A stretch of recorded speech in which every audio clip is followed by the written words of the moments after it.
சிறப்பு நேர்காணலுக்கு உங்கள் அனைவரையும் அன்போடு வரவேற்கின்றேன். இந்த நேர்காணலில் நம்ம சந்திக்க இருக்கக்கூடிய அரசியல் ஆளுமை மாண்புமிகு எதிர்க்கட்சி தலைவர் திரு எடப்பாடி பழனிசாமி அவர்களைத்தான் சந்திக்க இருக்கிறோம். வாருங்கள் நேர்களே. வணக்கம் எதிர்க்கட்சி தலைவர். வணக்கம். தேர்தல் சூட தமிழகத்தில் தொடங்கி வச்சிட்டீங்க, சுற்றுப்பயணம் மேற்கொண்டுட்டு இருக்கீங்க, எல்லா மக்களையும் சந்திக்கிறீங்க. உங்கள் அனுபவத்திலிருந்து மக்களின் மனநிலை எவ்வாறு இருக்கு, ரீட் பண்ண முடியுதா? எழுச்சி சுற்றுப்பயணத்தை மேட்டுப்பாளையத்தில் நாங்கள் முதலில் நான் துவக்கினேன். நேற்று வரை பல மாவட்டங்களில் பல சட்டமன்ற தொகுதியில் இருக்கின்ற மக்களை சந்தித்து வந்திருக்கின்றேன். மக்களை பார்க்கின்ற பொழுது அவருடைய முகத்தில் மிகப்பெரிய எழுச்சியை காண முடிகிறது. அதோடு அவருடைய ஆரவாரங்கள் இதையெல்லாம் பார்க்கின்ற பொழுது அனைத்து இந்திய அண்ணா திராவிட முன்னேற்ற கழக கட்சிக்கு, எங்களுடைய கூட்டணிக்கு மிகப்பெரிய வரவேற்பு இருப்பதை நான் கண்கூட பார்க்கின்றேன். எழுச்சின்றது உங்கள் மீதான ஆதரவாகவும் இந்த ஆட்சி மீதான அதிருப்தியாக இருக்கிறதாகவும் உணர்றீங்களா? அதாவது எங்கள் கட்சியினுடைய எங்களுடைய ஆட்சி வர வேண்டும் என்ற நோக்கத்தில் தான் அவருடைய எழுச்சி பார்க்க முடிகிறது. அதே நேரத்தில் அவருடைய ஆரவாரத்தை பார்க்கின்ற பொழுது மக்கள் விரோத திமுக ஆட்சி அகற்ற வேண்டும் என்ற ஒரு நிலையை நான் பார்க்கின்றேன். உங்கள் ஆட்சி வரணும்னு சொல்கிற போது இப்போ திராவிட மாடல் அரசு அப்படின்லாம் சொல்கிறாங்க.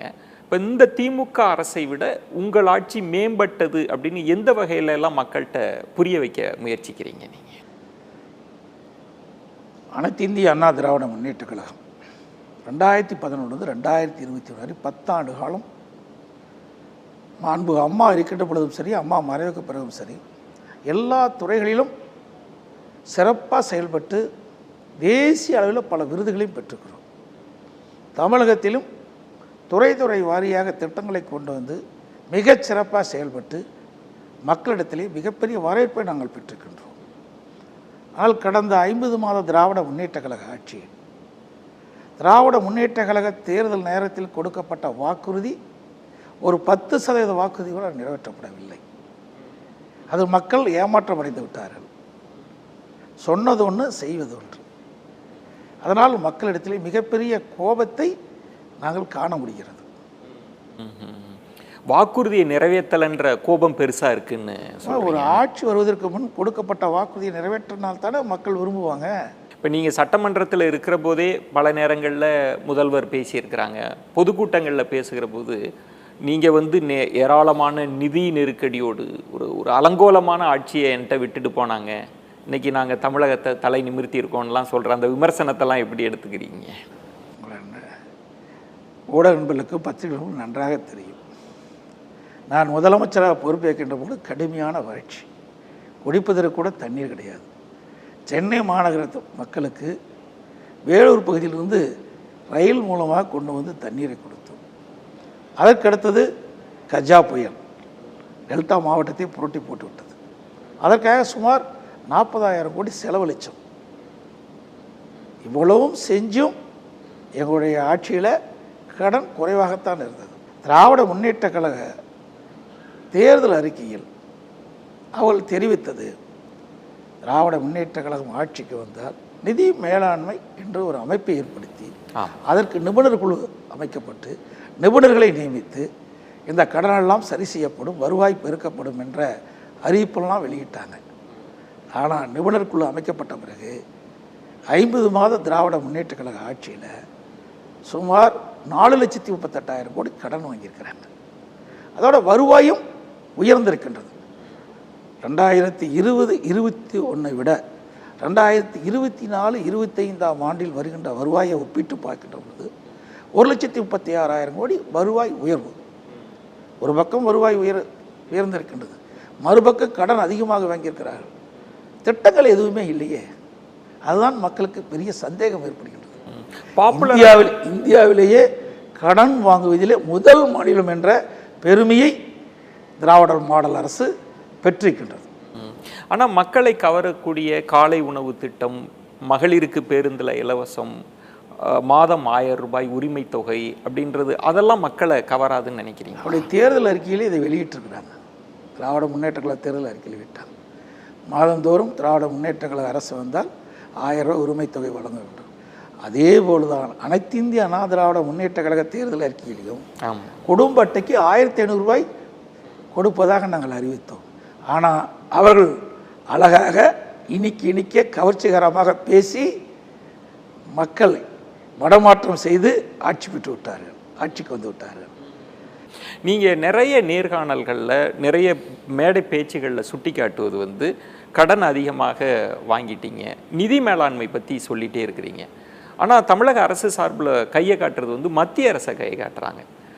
நிதி கொடுக்கறதே இல்லை, நம்மள்கிட்ட வாங்குறது ஒன்று கொடுக்கறது ஒன்று, கடும் வறட்சியில் கொடுக்கறது இல்லை அப்படின்னு உங்கள் தோழமை கட்சியாக இருக்கிற பாஜகவை தானே அவங்க சுட்டி காட்டுறாங்க. நான் ஏற்கனவே இதை குறிப்பிட்டிருக்கிறேன். அதிமுக ஆட்சி நான் முதலமைச்சராக பொறுப்பேற்கின்ற பொழுது கடுமையான வறட்சி. மத்தியிலிருந்து நிதி கொடுத்தாங்களா? இல்லையே, கிடையாது. அனைத்து இந்திய அண்ணா திராவிட முன்னேற்ற கழக ஆட்சி இருக்கின்ற பொழுது வறட்சியின் போது விவசாயிகள் பயிர்களெல்லாம் சேதமடைந்தன. அதுக்கு வறட்சி நிவாரணம் கொடுக்கப்பட்ட ஒரே அரசாங்கம் அதிமுக அரசாங்கம். இது மாநில அரசாங்கம். மத்திய அரசாங்கத்திலிருந்து கிடைக்க வேண்டிய நிதி தானாக கிடைக்கும்.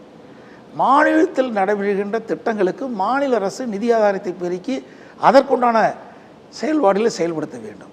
மத்திய அரசை குறை கூறி இவர்கள் தங்களுடைய கடமையிலிருந்து தட்டி கழிக்கிறாங்க. ஆனால் இப்போது பெரும் வறட்சி காலங்கள்ல எல்லாம் வந்து நம்ம கேட்ட தொகை ஒன்று, நீங்களும் சொன்ன மாதிரி நீங்கள் கேட்ட போதும் கொடுக்கல, அதுக்கு முன்பும் கொடுக்கல.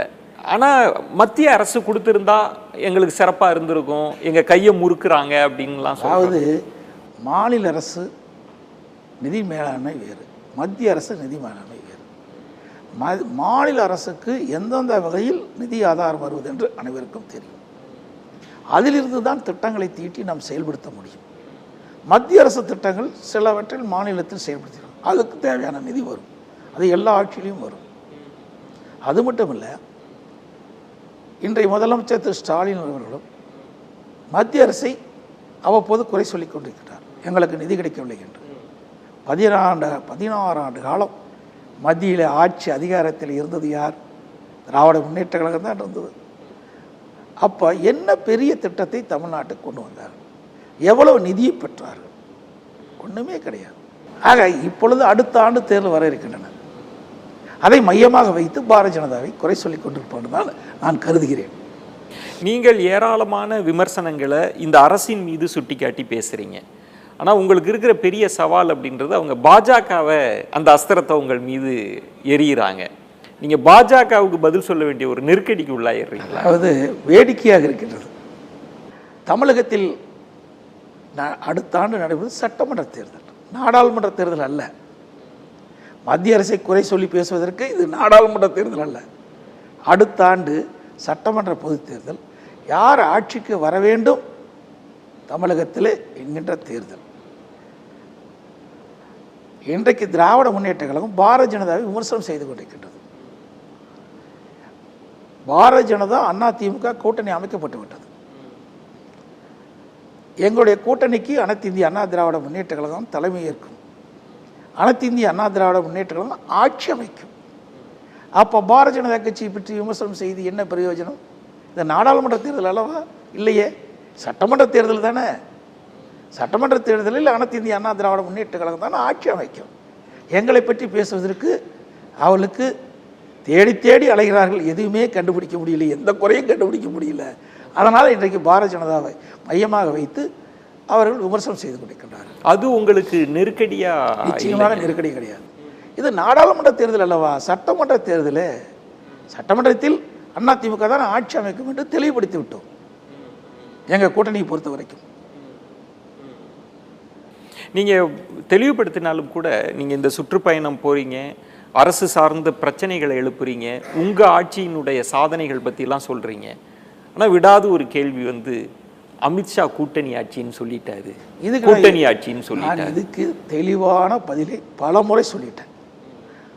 தொலைக்காட்சியின் வாயிலாக சொல்லியாச்சு, பத்திரிகையின் வாயிலாக சொல்லியாச்சு. ஏற்கனவே இதற்கு தெளிவான பதில் கொடுக்கப்பட்டு விட்டேன். அதை மீண்டும் மீண்டும் அந்த கேள்வியை கேட்டு கேட்டு ஏதாவது ஒரு விரசலை ஏற்படுத்தலாம் என்று பல கருதுகிறார்கள். அது நிச்சயமாக நடக்காது. தனி பெரும்பான்மை அப்படின்னாலும் கூட அதிமுகவோடு நாங்கள் ஆட்சி அமைப்போன்ற பொருள்பட சொல்லியிருக்கிறாங்க. நான் தெளிவாக சொல்லிட்டேன்ல. நீங்கள் எத்தனை முறை இந்த கேள்வி கேட்டாலும் நான் ஏற்கனவே அளித்த பதில் தான் இதுக்கு பொருந்தும். ஆனால் இப்போ நீங்கள் தொடர்ச்சியாக அதை சொல்லிகிட்டே இருக்கிறீங்க. அதுவும் ரொம்ப வலுவான ஸ்டேட்மெண்ட். இன்னொன்றும் ரொம்ப பகிரங்கமாக சொன்னீங்க, எந்த கொம்பனாலும் அதிமுகவை வந்து கபலீகரம் செய்ய முடியாதுன்னு வெளிப்படையாக சொல்லிட்டீங்க. ஆனால் என்ன சொல்கிறாங்கன்னா, பாஜக வந்துருச்சுன்னா தமிழகத்தில் கால் பதிச்சிருவாங்க, மந்திரி சபைக்குள்ளே வந்துடுவாங்க, அதிமுகவே கபலீகரம் பண்ணிடுவாங்க. 1998 1999 திமுகவும் பாரதிய ஜனதா கூட்டணி இருந்தாங்க. திமுக விழுங்கிட்டாங்களா பாரதிய ஜனதா கட்சி? 2001 சட்டமன்ற தேர்தலில் திமுக பாரதிய ஜனதா கூட்டணி வச்சாங்க. அப்போ திமுக பாரதிய ஜனதா விழுங்கி விட்டதா? இவர்களுக்கு பேசுவதற்கு ஒன்றும் கிடைக்கல. ஏதாவது ஏதோ பேசி மக்களை மடைமாற்றம் செய்ய வேண்டும், அதுதான் அவருடைய குறிக்கோள். அதற்காகத்தான் இப்படிப்பட்ட கருத்துக்களை இன்றைக்கு வெளியிலே அள்ளி தெளித்து கொண்டிருக்கின்றார்கள்.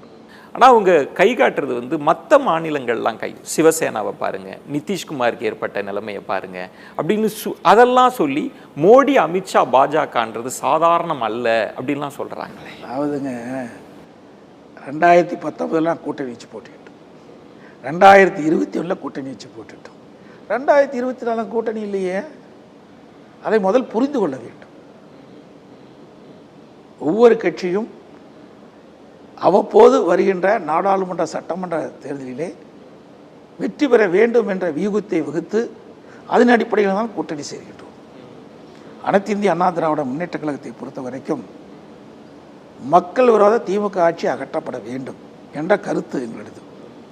அதேபோல் பாரதிய ஜனதா கட்சியை பொறுத்த வரைக்கும் எனக்கு தெரிந்தவரை திமுக ஒரு ஊழல் கட்சியாக இருக்கின்றது, அதை அகற்ற வேண்டும் என்ற கருத்து.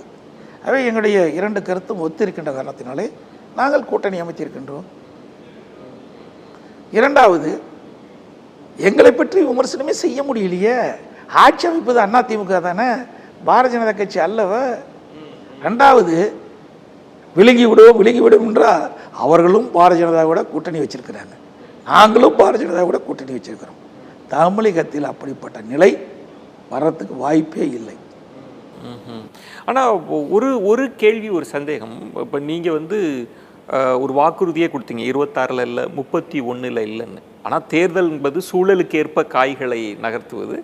திடீர்னு பாஜகவோடு ஏன் வச்சாங்க அப்படின்ற ஒரு கேள்வியும், இந்த கேள்வி சட்டமன்றத்திலே சொன்னாங்க, ஏதோ காரெல்லாம் மாறி போய் யாருக்கும் சொல்லாமல் வச்சுட்டு வந்தாங்கன்ற ஒரு விமர்சனம்லாம் எப்படி எடுத்துக்கிறீங்க? அவரெல்லாம் மிகப்பெரிய கோடீஸ்வரர்கள். எங்களுக்கெல்லாம் அப்படி கார் இல்லை, கிடைக்கிற காரில் தான் ஏறிட்டு போகணும். நான் விமான நிலையத்திலேருந்து தம்பித்துறை காரில் போனேன். அப்புறம் பிறகு எங்கள் கட்சிக்காரர் காரில் நான் தங்கும் இடத்துக்கு கூட்டிகிட்டு போனார்.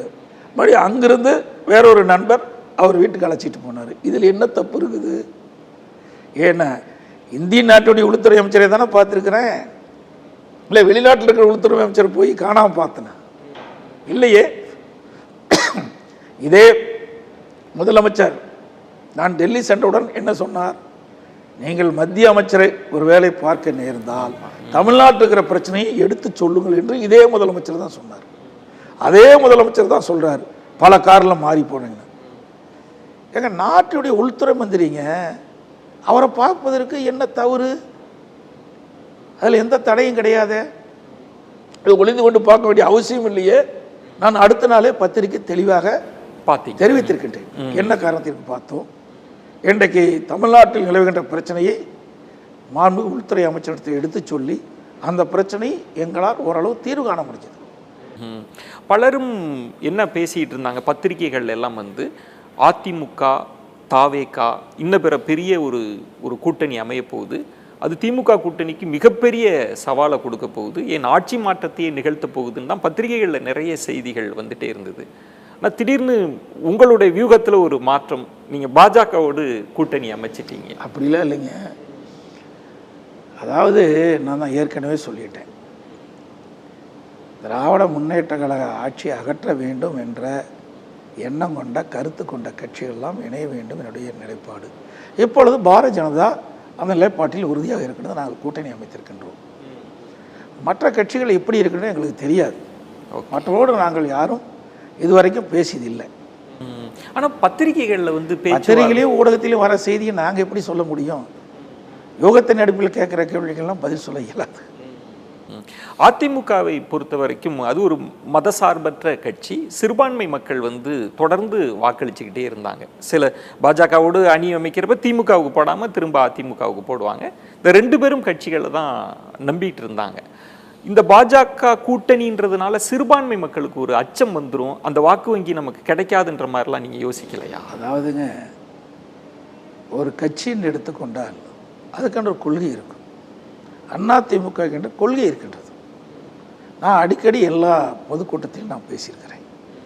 கூட்டணி வேற, கொள்கை வேற.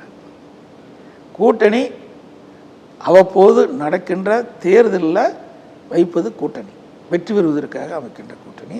அதுவும் வாக்குகள் சிதறாமல் ஒவ்வொரு கட்சிக்கும் கிடைக்கின்ற வாக்குகள் ஒன்றாக சேர்ந்து நிறுத்தப்படுகின்ற வேட்பாளரை வெற்றி பெறுவதற்காக அமைக்கப்படுவது கூட்டணி. கொள்கை என்பது நிலையானது. எங்களை பொறுத்த வரைக்கும் எங்களுடைய தலைவர்கள் வகுத்த கொள்கையில் நாங்கள் உறுதியாக இருக்கிறோம், அந்த நிலைப்பாட்டில் இருக்கின்றோம். சிறுபான்மை மக்கள் எங்களை அதிகமாக நம்புவார்கள். என்று சொன்னால் 30 ஆண்டு காலம் ஆட்சி புரிந்த கட்சி தமிழகத்திலே அனைத்து இந்திய அண்ணா திராவிட முன்னேற்ற கழகம். அந்த 30 ஆண்டு காலத்தில் தமிழகத்தில் மதச்சண்டையே வந்தது கிடையாது. எனவே சிறுபான்மை மக்களுக்கு பாதுகாப்பாக இருந்த அரசாங்கம் அதிமுக அரசாங்கம். அதை உணர்கின்றார்கள். ஆனால் வேண்டுமென்றே திட்டமிட்டு அரசியல் காழ்ப்புணர்ச்சியின் காரணமாக அரசியல் லாபம் தேடுவதற்காக திராவிட முன்னேற்ற கழகம் அதனுடைய கூட்டணி கட்சிகள்லாம் ஒரு மாய தோற்றத்தை ஏற்படுத்தி கொண்டிருக்கிறார்கள் தமிழகத்திலே. ஆனால் மீண்டும் மீண்டும் அந்த பாஜகன்ற விஷயம், இப்போ இந்து முன்னணி நடத்தின மாநாடு, இந்த சர்ச்சைகளை எல்லாம் சொல்லி சிறுபான்மை மக்களுக்கு இங்கே ஒரு பெரிய அச்சுறுத்தல் இருக்குது அப்படின்றது சொல்கிறதுக்கு நீங்கள் என்ன அவங்களுக்கு வாக்கு? விளையும் பேர் மொழியிலே தெரியும் சொல்லுவாங்க. ஒரு ஆட்சியுடைய தன்மை ஏற்கனவே ஆட்சி இது வச்சிருந்தே கணிச்சிக்கலாம். 30 ஆண்டு காலம் ஆட்சி செஞ்சுருக்கிறோம், 4 ஆண்டு காலம் நான் முதலமைச்சர் இருந்து ஆட்சி செஞ்சுருக்கிறேன். அப்போ எப்படி இஸ்லாமிய பெருமக்களுக்கு பாதுகாப்பு இருந்தது என்பது அவளுக்கு உணர்வாக தெரியும்.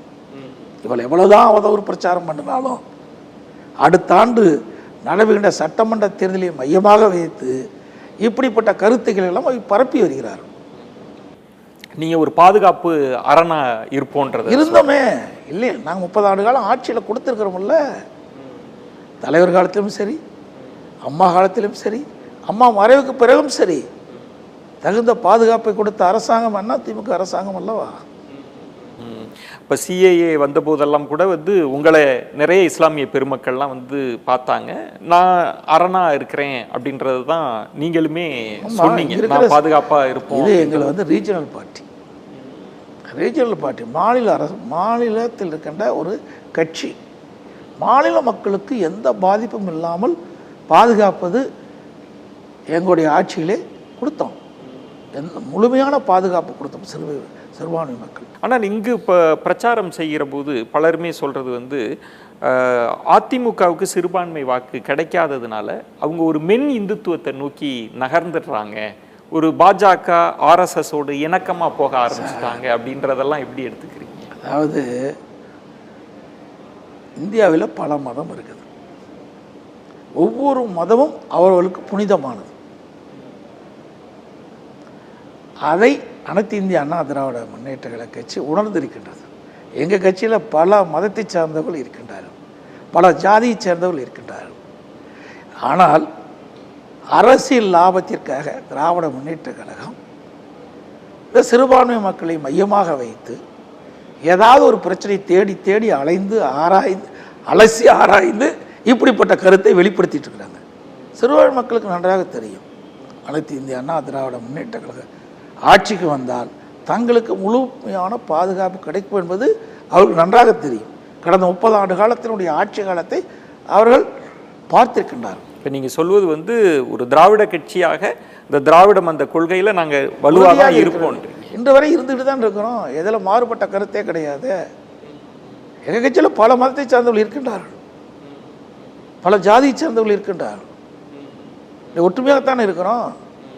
இதை பிரிப்பதற்கு எவ்வளவோ முயற்சி செய்கிறாங்க, அவருடைய முயற்சியெல்லாம் எடுபடலை. இப்போ திமுகவில் இருக்கிற கூட்டணி கட்சிகளே அதிமுகன்ற கட்சியின் மீது மிகுந்த மதிப்போடு தான் அவங்க வச்சுருக்கிறாங்க. அதிமுக திமுக 2 திராவிட கட்சிகளில் தான் தமிழ்நாடு வளர்ந்ததுன்ற அடிப்படையில் தான் இப்போ விசிக தலைவர்லாம் வந்து நீங்கள் கவனமாக இருக்கணும், பாஜக ஏமாந்துடாதீங்க. இப்போ நீங்கள் விசிக தலைவரை விமர்சித்ததே அவர் சொல்கிறார், நேற்று யாரோ எழுதி கொடுத்ததை திரு இபிஎஸ் அவர்கள் பேசிட்டாங்கன்னு நான் நினைக்கிறேன் அப்படின்ற மாதிரி சொல்றாரு. நீங்க அந்த அந்த விமர்சனத்தை எப்படி பார்க்குறீங்க? நீங்க இவ்வளவு கேள்வி கேட்டுக்கிறீங்க, இதில் என்ன பார்த்தா படித்து சொல்லிட்டு இருக்கிறேன். ஒரு கட்சியினுடைய பொதுச் செயலாளர் இருந்து கொண்டு யாராவது எழுதி கொடுத்து படிப்பா என்று சொன்னால் அதை நம்ப முடியுமா?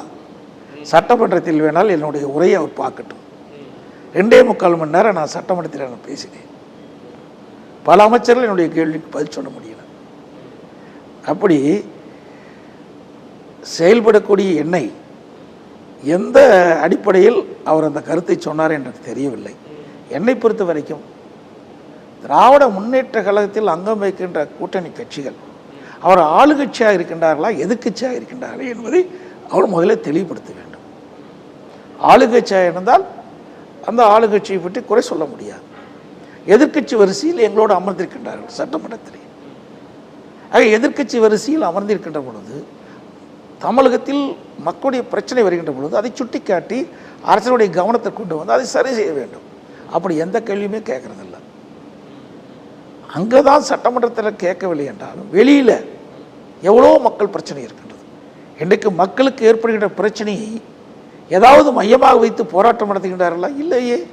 இதே அனைத்து இந்திய அண்ணா திராவிட முன்னேற்ற கழக ஆட்சி இருக்கின்ற பொழுது, மாண்புமிகு அம்மா இருக்கின்ற பொழுது சரி, நான் இருக்கின்ற ஆயிரக்கணக்கான போராட்டங்கள் தமிழகத்தில் நடைபெற்றன. ஆனால் இன்றைக்கு அப்படிப்பட்ட நிலைமையே இல்லையே. திராவிட முன்னேற்ற கழக கூட்டணியில் அங்கம் வைக்கின்ற கட்சிகள் மக்களுடைய பிரச்சனையை வைத்து எதுவுமே பேசுவது கிடையாது. அவங்க இப்போ நீங்கள் கொடுத்த இந்த விமர்சனத்திற்கு நாங்கள் சாம்சங்குக்கு நாங்கள் இப்போ பேசியிருக்கிறோம், 24 மணி நேரம் வேலை அது நீட்டிப்பு 12 மணி நேரத்தை நீடிச்சப்போ நாங்கள் போராடி இருக்கிறோம், நாங்கள் எதுக்கு போராடலை, அதிமுக தான் எதிர்கட்சியாக செயல்படலைன்னு. இப்போ நான் நிறைய சொன்ன விஷயம், நிறைய விஷயங்கள் இருக்குது. விலைவாசி உயர்வு இது ஏழை மக்கள் கடுமையாக பாதிக்கும். இது குறித்து திராவிட முன்னேற்ற கழக கூட்டணி வைக்கின்ற கட்சிகள் எதுவும் வாய் திறக்கவே இல்லையே. அதோட இன்றைக்கு தமிழகத்தில் சட்ட ஒழுங்கு அடியோடு சீர்கட்டு விட்டது. அதை பற்றியும் இதுவரைக்கும் திராவிட முன்னேற்ற கழகங்கள் அங்க வைக்கின்ற கூட்டணி கட்சிகள் வாய் திறக்கவே இல்லையே. மக்களுடைய பிரச்சனையை பேச மாட்டேங்கிறாங்களே. அதிமுக ஒன்று தானே மக்களுடைய பிரச்சனையை இன்னைக்கு நாங்கள் எடுத்து வச்சு அதற்காக மக்களுடைய பிரச்சனைக்காக நாங்கள் போராட்டம் கொடுத்துட்டு இருக்கிறோம். நீங்கள் பல மாவட்டத்தில் இன்றைக்கு போராட்டம் நடத்திட்டு இருக்கோம்ல, தொடர்ந்து பண்ணுறீங்க. அதுவும் குறிப்பாக நீங்கள் இந்த சட்டம் ஒழுங்கு விஷயத்தை தொடர்ந்து பேசிகிட்டே இருக்கிறீங்க, சட்டமன்றத்திலும் அந்த விஷயத்தை எழுப்புறீங்க. அமைச்சர்கள் முதல்வர்லாம் எழுந்து தேசிய குற்றவியல் ஆவணத்திலிருந்து இருக்கிற புள்ளி விவரங்களை பார்த்து உங்கள் ஆட்சியில் இவ்வளோ கொலைகள், எங்கள் ஆட்சியில் இதோட குறைஞ்சிருக்குன்னு இந்த நம்பர்ஸ் காமிக்கிறத நீங்கள் ஏற்றுக்கிறது அத்தனையும் தவறான தகவல். நீங்கள் ஊடகத்திலையும் பத்திரிகையிலையும் வர செய்தி வச்சு தான் நான் பேசுகிறேன். எவ்வளோ பாலியல் வன்கொடுமை நடக்குது. இன்றைக்கு சிறுமி முதல் முதியவர் வரைக்கும் பாதுகாப்பே இல்லை. அந்த அளவுக்கு மோசமாக போயிட்டு தமிழகத்தில். அதுக்கு காரணம் கஞ்சா போதை. இன்றைக்கு போதைப் பொருள் விற்பனை அதிகமாக தமிழகத்தில் நடந்துகிட்டு இருக்குது. அதில் கஞ்சாவுக்கு அடிமையானவர்கள் தான் இப்படிப்பட்ட செயலில் ஈடுபடுவதாக எனக்கு கிடைத்த தகவல். ஏற்கனவே நான் சட்டமன்றத்தில் நான் தெரிவித்தேன். ஏராளமான விமர்சனங்கள், தொடர் குற்றச்சாட்டுகள் சட்டமன்றத்திலையும் பேசுகிறீங்க, மக்கள் மத்தியிலும் பேசுகிறீங்க. ஆனால் திமுகவிட்ட இருக்கிற அந்த கூட்டணி பலம்ன்றது தொடர் வெற்றியை தருது. அந்த கூட்டணி இன்னும் இன்டாக்டாக இருக்கிறதா நினைக்கலைங்களா? நான் சொல்கிறேங்க, கூட்டணி கூட்டணி கூட்டணி மட்டும் வாக்குகளை பெற முடியாது. ஒரு அரசாங்கம் மக்களுக்கு நன்மை செய்தால்தான் வாக்குகளை பெற முடியும். இன்றைக்கு ஒரு அரசு ஒரு கட்சிக்கு ஒரு ஆட்சி செய்வதற்கு ஒரு வாய்ப்பை கொடுக்கின்றார்கள். அந்த வாய்ப்பை பயன்படுத்தி எல்லா துறையிலும் சிறந்த முறைகளை ஆட்சி செய்தால்தான் மக்கள் நம்புவார்கள். இந்த ஆட்சி இது மக்களுக்கு நம்பிக்கை போய்விட்டது. எந்த துறையிலுமே இந்த ஆட்சியில் நன்மை கிடைக்கல மக்களுக்கு. எல்லா துறையிலும் லஞ்ச லாவணியும் தாண்டமாடுகிறது. நீங்கள் சொல்கிறத வைத்து பார்க்குறப்போ இந்த முறை திமுகவுக்கு அந்த கூட்டணி பலம் கை கொடுக்காதுன்னு சொல்ல வரீங்கல்ல? நிச்சயமாக கொடுப்பதற்கு வாய்ப்பில்லை. ஏன்னா இந்த ஆட்சியில் 50 மாதம் திராவிட முன்னேற்ற கழக ஆட்சியில் மக்களுக்கு எந்த நன்மையும் செய்யவே இல்லையே. அவள் தேர்தல் நேரத்தில் கொடுக்கப்பட்ட வாக்குறுதியும் அவர்கள் நிறைவேற்றவில்லையே. அதனால் மக்கள் மிகப்பெரிய கோபத்தில் கொந்தளிப்பில் இருந்துகிட்டு இருக்கிற காட்சியை நான் போகிற பக்கம் பார்க்க முடிகிறது. திமுக எதிர்ப்பு வாக்குகள்ன்றது நீங்கள் திரும்ப திரும்ப ஒரு விஷயத்த சொல்லிட்டே இருக்கிறீங்க, ஒத்த கருத்துடையவர்கள்லாம் ஒன்று சேரணும், எதிர்ப்பு வாக்குகள் சிதறிடக்கூடாதுன்னு. ஆனால் பார்க்குறப்ப கிட்டத்தட்ட ஒரு 4 முனை போட்டி மாதிரி களம் போகுது. திமுக எதிர்ப்பு வாக்குகள் சிதறிட, அதாவது எதிர்ப்பு ஓட்டு என்கிற போது பிரதான கட்சி அதிமுக கட்சி தான். தமிழகத்தில் ஆண்ட கட்சி அதிமுக கட்சி. அதைத்தானே முதல் ப்ரிஃபரன்ஸ் கொடுப்பாங்க. ஃபர்ஸ்ட் அதுதானே இயல்பு. இன்றைக்கு ஒரு ஆட்சி எப்படி நடைபெற வேண்டும் என்று எடுத்துக்காட்டிய அரசாங்கம் அதிமுக அரசாங்கம். அதிமுக ஆட்சி காலத்தில் தான் நிறைய திட்டங்களை கொண்டாந்து நிறைவேற்றி இன்றைக்கு தமிழக மக்களிடத்தில் மிகப்பெரிய நன்மதிப்பை பெற்றிருக்கின்றது. இன்றைக்கு கல்வியாகட்டும், சுகாதாரமாகட்டும், நீர் மேலாண்மையாகட்டும், இன்றைக்கு விலைவாசி குறைப்பதாகட்டும், எல்லாவற்றிலுமே ஒரு சிறந்த ஆட்சி கொடுத்தது அனைத்து இந்திய அண்ணா திராவிட முன்னேற்ற கழகம். அதை இந்த மக்கள் பார்த்து கொண்டிருக்கிறார்கள். அந்த அடிப்படையில் யாருக்கு வாக்களிக்க வேண்டும் என்று பார்க்கின்ற பொழுது முதல் இடத்திலே இருப்பது அனைத்து இந்திய அண்ணா திராவிட முன்னேற்ற கழக கூட்டணி. ஸோ களத்தை இப்படி தான் வைக்கிறீங்க. உங்கள் தலைமையிலான ஆட்சியின் சாதனைகள், திமுக ஆட்சியின் சாதனை, இப்படி தான் களம் இருக்கும். மக்கள் அதை தான் எடை போடுவாங்க. அதுதான் ஒப்பிட்டு பார்க்க முடியும். ஆனால் புது வரவா விஜய்லாம் வர்றது, அவர் ஒரு நல்ல நடிகராக இருக்கிறாரு, இளைஞர்கள் எல்லாம் கவருவாங்கன்னெலாம் சொல்கிறாங்க. அதாவது நீ யூகத்தின் அடுப்பில் கேட்குற கேள்விக்கு பதில் சொல்ல முடியாது. நாங்கள் அனுபவ நீதியாக எங்களுக்கு கிடைத்த அனுபவ நீதியை வைத்து நாங்கள் உங்களிடத்தில் நான் பதில் சொல்லி கொண்டிருக்கிறேன். திமுகவும் ஆட்சி செய்தது, அதிமுகவும் ஆட்சி செய்தது. எது சிறந்த ஆட்சி என்று ஒப்பிட்டு இந்த தேர்தலே மக்கள் கணிப்பார்கள் என்று தான் என்னுடைய எதிர்பார்ப்பு. ஒரு மெகா கூட்டணி அமைப்பதில் நீங்கள் அந்த முயற்சியில் இருக்கிறீங்களா? ஏன்னா எதிர்ப்பு வாக்குகள் சிதறிடக்கூடாதுன்ற முயற்சியை நீங்கள் எடுக்கிறீங்க. அதாவது இன்னும் 8 மாதம் இருக்குது தேர்தலுக்கு. அந்த 8 மாத காலத்தில் எது வேணாலும் நடக்கலாம். என்ன வேணாலும் நடக்கலாம். எங்கள் கூட்டணி பலம் பொருந்திய கூட்டணியாக அமையும் என்று நான் நம்புகிறோம். இதில் இன்னொரு விஷயம், நீங்கள் தேர்தல் வியூகங்களை வகுப்பது, கூட்டணி கட்சிகளை கையாளுவது, அதில் உங்களுக்கு ஒரு நிபுணத்துவம் இருக்குது அப்படின்னே சொல்லலாம். ஆனால் அதில் இருக்கிற ஒரு பெரிய சவால், திமுக கூட்டணியில் இருக்கிற கட்சிகள்லாம் ஒற்றை இலக்க எண்ணிக்கையில் எண்களை வாங்கக்கூடிய சின்ன சின்ன கட்சிகள் தான் இருக்கிறாங்க.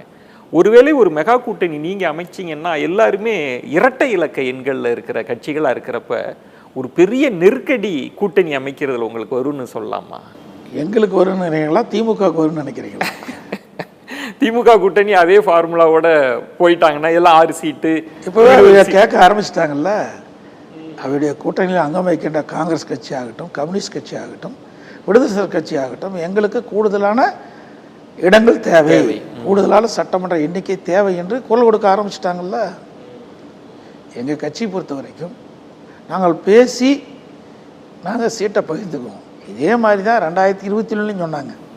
ஆமாம், நாங்கள் முறையாக பேசி நாங்கள் கூட்டணி கட்சிகளெல்லாம் முறையாக எந்தெந்த கட்சிக்கு எவ்வளவு சீட்டுகள் ஒதுக்கப்படும் என்று அமர்ந்து பேசி முடிவு செய்து நாங்கள் அறிவித்து தேர்தலில் போட்டியிட்டோம். ஆனால் இப்போது திமுகவுக்கு எதிர்முகாமில் இருக்கிற பாட்டாளி மக்கள் கட்சியில் திரு அன்புமணி ராமதாஸ் அவர்கள் அவங்க கூட்டணி ஆட்சி தான் வேணுன்றாங்க. தேமுதிகவில் அவங்க கூட்டணி ஆட்சி தான். எல்லாருமே இந்த கூட்டணி ஆட்சின்னு இந்த கோரிக்கையை நீங்கள் எப்படி பார்க்குறீங்க? எல்லாமே அந்தந்த கட்சி ஆட்சிக்கு வரும்னு தான் ஆசைப்படுவாங்க. அதுக்கு தான் கட்சி துவக்கியிருக்கிறாங்க. அவருடைய கட்சியினுடைய நிர்வாகிகளும் தொண்டர்களையும் உற்சாகப்படுத்துவதற்காக பேசுகின்ற பேச்சுக்கள், பேச்சுவார்த்தைக்கு வரப்ப அந்த கோரிக்கை பெருசாக இருக்காது. ஒவ்வொரு முறையும் அப்படித்தானே இருக்குது. கடந்த காலத்தை நீங்கள் பாருங்கள். இன்றைக்கு திராவிட முன்னேற்ற கழக கூட்டணியில் அங்கம் வைக்கின்ற கட்சிகளாகவும் சரி, எங்கள் கூட்டணியில் அங்கம் வைக்கின்ற கட்சிகளாகவும் சரி, கடந்த காலத்தை நோக்கி பாருங்கள் என்ன நடந்ததுன்னு. ஆக ஒவ்வொரு கட்சியும் வளர்ப்பதற்கு தான் அந்த தலைவர்கள் முற்படுவார்கள். அது இயல்பு. அந்த அடிப்படையில் தான் அவர்களுக்கு கருத்துக்களை தெரிவிப்பார்கள். ஆனால் கூட்டணி ஆட்சிக்கான ஒரு காலம் வரலன்னு நீங்கள் நினைக்கிறீங்களா? திரும்பவும் இருபெரும் கட்சி தான் தனித்த ஆட்சி, அப்படிதான் நீங்கள் நினைக்கிறீங்க? தமிழ்நாட்டு மக்களுடைய விருப்பம் அதுதான். அந்த விருப்பத்தை நிறைவேற்றுவது தான் எங்களுடைய கடமை. மக்கள் ஒரு கட்சி, தமிழக மக்களை பொறுத்த வரைக்கும் அப்படித்தான் எண்ணுகின்றார்கள். இதை பேசி தீர்த்திட முடியும்னு நீங்கள் நம்புறீங்களா? இந்த கூட்டணி கட்சிகள் இதுதான் ஏற்கனவே நான் குறிப்பிட்டிருக்கேன். இதுக்கு முந்தி பல விமர்சனங்கள் வந்துட்டு தான் இருக்குது.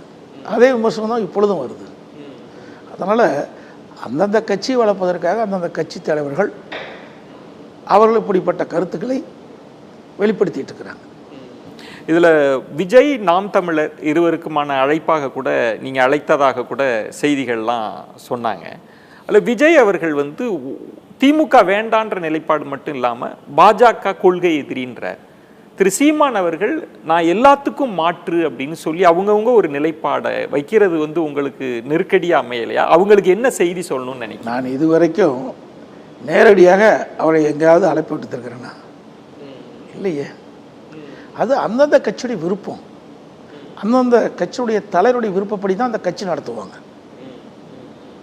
எங்களுடைய விருப்பத்தை நாங்கள் சொல்கிறோம், அவருடைய விருப்பத்தை அவர்கள் சொல்கிறாங்க. அதில் எப்படி நாங்கள் வந்து தலையிட்டு பேசுவது? ஒரு ஜனநாயக முறைப்படி நீங்கள் பெரும்பாலும் உட்கட்சி விவகாரங்கள்ல எல்லாம் நீங்கள் கருத்தே சொல்றது இல்லை. அந்தந்த தலைவர்கள் அந்தந்த கட்சியை வளர்ப்பதற்கு அந்தந்த கட்சியினுடைய கொள்கையின் அடிப்படையில் கருத்து தெரிவிக்கிறாங்க. அதில் போய் நீங்கள் இப்படி சொன்னீங்களா அப்படி சொன்னீங்களா, இது சரியா அது சரியா அது தவறா என்று கூறுவது பொருத்தமாக இருக்காது. இல்லை, இந்த நிலைப்பாடுகள் உங்கள் மெகா கூட்டணி லட்சியத்திற்கு தடையாக இருக்கிறதா? 8 மாதம், அதாவது தேர்தலுக்கு 8 மாத காலம் இருக்கிறது. அந்த 8 மாத காலத்தில் ஒரு நல்ல நிலை உருவாகும் என்று நாங்கள் எதிர்பார்க்குறோம். ஒரு சூழல் வரும். இந்தியா கூட்டணி இருக்குது. இந்தியா கூட்டணி எல்லாம் ஒத்த கருத்துடைய கட்சியாக இருக்குது. எல்லாம் வெவ்வேறு ஒரு கட்சியை தோற்கடிக்க வேண்டும். வெவ்வேறு கொள்கையுடைய கட்சிகள்லாம் பல மாநிலத்தில் இருக்கிற கட்சிகள் ஒன்றாக இணைந்து இந்தியா கூட்டணி என்ற அமைப்பை ஏற்படுத்தி அந்த நாடாளுமன்ற தேர்தலை சந்தித்தாங்க. இப்போ சட்டமன்ற தேர்தல் வருகின்ற பொழுது அவர்கள் விலகிட்டாங்க. இந்தியா கூட்டணி விட்டுட்டு அந்தந்த மாநிலத்துக்கு தக்கவாறு அரசியல் பண்ணுறாங்க. அப்படித்தான் எல்லா கட்சிகளும் இருக்கும். ஒரு சூழல், நல்ல சூழல் கொண்டு சூழ்நிலைக்கு தகுந்தவாறு தான் அரசியல் வந்து நடைபெறும். இங்கு கூட்டணியை அமைப்பது, அதற்கான வியூகங்களை வகுப்பது வந்து நீங்கள் தான் முன்னெடுத்து, ஏன்னா உங்கள் தலைமையில் தான் அணி இருக்கிறதுனால நீங்கள் தான் முயற்சிகள் மேற்கொள்வீங்க அப்படின்னு. எங்களோட மூத்த கட்சி நிர்வாகிகள் இருக்காங்க, அவளை கலந்து பேசி நாங்கள் வந்து ஒரு நல்ல எந்த ஒரு முடிவு எடுத்தாலும் நாங்களுடைய கலந்து பேசி ஆலோசித்து அதற்கு தக்கவாறு முடிவெடுப்போம். தேமுதிக வந்து ராஜ்யசபா சீட்டு இல்லைன்றதை வந்து அதிருப்தியை வெளிப்படுத்தினாங்க. ஆனால் நீங்கள் ஒரு கேள்வி கேட்டீங்க, அப்படி எழுத்தா நாங்கள் ஒப்பந்தம் போடலையே அப்படின்னு. அவங்க இப்போ ஒரு ஊசலாட்டத்தில் இருப்பது போல் திமுகவையும் பாராட்டுறாங்க, அதிமுகவிலையும் இருப்பதா சொல்கிறாங்க. நான் ஜனவரியில் சொல்கிறேன்னு சொல்கிறாங்க. தேமுதிகவை கொஞ்சம் கையாண்டிருந்தால் அவங்க அணியிலே இருந்திருப்பாங்கன்னு நான் நினைக்கிறேன். தெளிவாக சொல்லிட்டுமே, 2026 அவர்கள் கேட்ட விரும்பிய மாநில உறுப்பினர் தரப்படும் என்று தெளிவுபடுத்திவிட்டோம். எங்கள் கூட்டணியில் தான் அவர்கள் தொடர்வார்கள் என்று நம்புகிறேன். நம்பிக்கை இருக்கு தேமுதிக தொடரும் அப்படின்றது. உட்கட்சி விவகாரத்தில் நீங்கள் பொதுவாக கருத்து சொல்றது இல்லை. ஆனாலும் பாமக விவகாரம் அப்படின்றது வந்து அது இன்னும் அந்த இடைவெளி அதிகமாகி கொண்டே போகிறது. அந்த விஷயத்தை எப்படி பார்க்குறீங்க? நான் ஏற்கனவே தெளிவுபடுத்தி விட்டேன். எந்த கட்சியுடைய உட்கட்சி விவகாரத்திலும் அதிமுக தலையிடுவதில்லை. அது அவருடைய கட்சியினுடைய விவகாரங்கள். அதில் போய் எங்களுடைய கருத்துக்களை சொல்வதோ தலையிடுவதோ பொருத்தமாக இருக்காது. திரு ராமதாஸ் அவர்கள் சமீப காலமாக ஒரு திமுக ஆதரவு நிலைப்பாட்டை, ஒரு மென்மையான போக்கை கடைபிடிக்கிறத நீங்கள் கவனிக்கிறீங்களா? அவர்கிட்ட தான் அந்த கேள்வி கேட்கணும். ஒருவேளை திரு ஸ்டாலின் அவர்களும் மேலும் எங்கள் கூட்டணிக்கு சில கட்சிகள் வரலான்ற இடத்தில் தேமுதிக பாமகவெல்லாம் சொல்கிறாங்க. அப்படிலாம் போனால் இன்னும் கூட்டணி அவங்களுக்கு பலமாயிராதா? அதாவது யோகத்தின் அடிப்படையில் நீங்கள் கேட்கல கேள்விக்கெல்லாம் பதில் சொல்ல இயலாது. அனைத்து இந்திய அண்ணா திராவிட முன்னேற்ற கழகத்தை பொறுத்த வரைக்கும் நாங்கள் எங்கள் கூட்டணியில் இடம்பெற்ற கட்சிகளெல்லாம் சுதந்திரமாக செயல்படுகின்ற கட்சியாகத்தான் இருக்கும். தேர்தல் நேரத்தில் நாங்கள் கூட்டணி அமைப்போம். தேர்தலுக்கு பிறகு அவருடைய கொள்கையின் அடிப்படையில் அவர் கட்சி நடத்துவார்கள், அந்த கட்சியை வளர்ப்பார்கள்.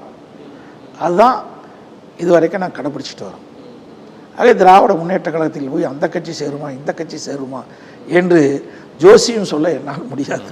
உங்கள் அணிக்கென்று ஏதாவது காமன் மினிமம் ப்ரோக்ராம் மாதிரி போடுற திட்டம் இருக்கு? எல்லாமே தேர்தல் நேரத்தில் தெளிவாக அறிவிக்கப்படும்.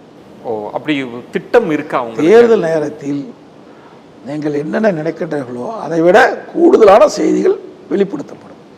ஆனால் உங்கள் தலைமைக்கு பிறகு உங்கள் மீதான ஒரு விமர்சனம்னு சொல்லுறது, அதிமுக தொடர் தோல்விகளை சந்திக்குது, அதிமுக வாக்கு வங்கி சரிஞ்சிருச்சு, 45லேருந்து 20 போயிருக்கு அப்படின்ற கணக்குகளை நீங்கள் எப்படி எடுத்துப்பீங்க ஐயா? அதாவது இது சக்கரை மாதிரி சொல்லிக்கிட்டே இருக்கும். எந்த கட்சியுமே நிலையான வெற்றி பெற்ற சரித்திரம் கிடையாது. 1991 திராவிட முன்னேற்ற கழகம் எத்தனை சீட்டுகளை பெற்றது? 2 இடங்களை பெற்றது. 1996 ஆட்சி அமைத்தாங்க. 2011 எதிர்க்கட்சி அந்தஸ்து கூட இழந்து விட்டு இந்த திமுக. ஆக மக்கள் மாற்றி மாற்றி தான் அரசு அமைப்பதற்கு வாய்ப்பளித்து தருகிறார்கள். 2019 39 நாடாளுமன்ற தொகுதி, 234 சட்டமன்ற தொகுதி உள்ளடங்கி இருக்குது.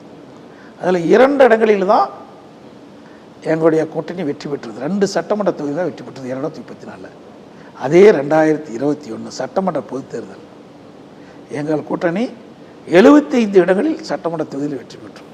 அது உங்கள் தலைமை உங்களை முன்னிறுத்துகிற போது கிடைச்ச வெற்றியா? நாடாளுமன்ற தேர்தல், சட்டமன்ற தேர்தல் 2 தேர்தலையும் மாறி மாறி வருது.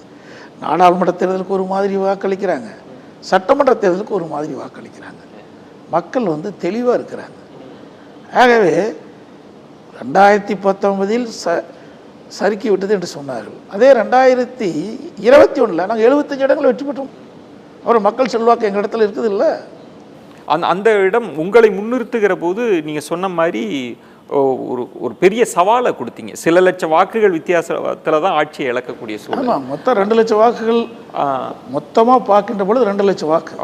2000 அதுலேயே 43 தொகுதி வெற்றி வாய்ப்பு இழந்தோம்.